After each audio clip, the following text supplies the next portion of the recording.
Once upon a time, the deep red berries of the mulberry tree were white as snow. The change in colour came about strangely and sadly. The death of two young lovers was the cause. Thisbe was the loveliest maiden in Babylon and lived right next door to her lover, Pyramus.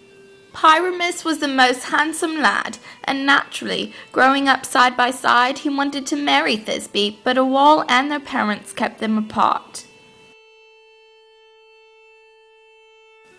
But, as we all know, love cannot be forbidden. Through a crack in the wall, Pyramus and Thisbe spoke to each other each night, explaining how much they loved one another and how much they willed to see each other in person.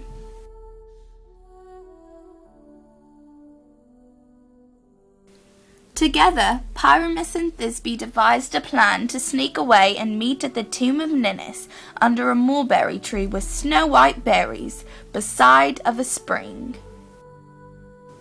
The night of the escape finally approached, and Thisbe was the first to arrive at the mulberry tree.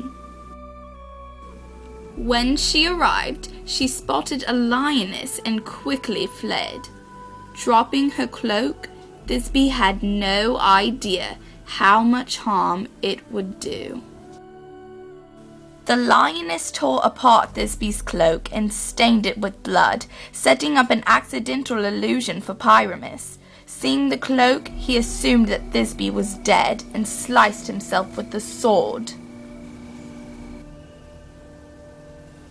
When Thisbe returned, she found Pyramus dying.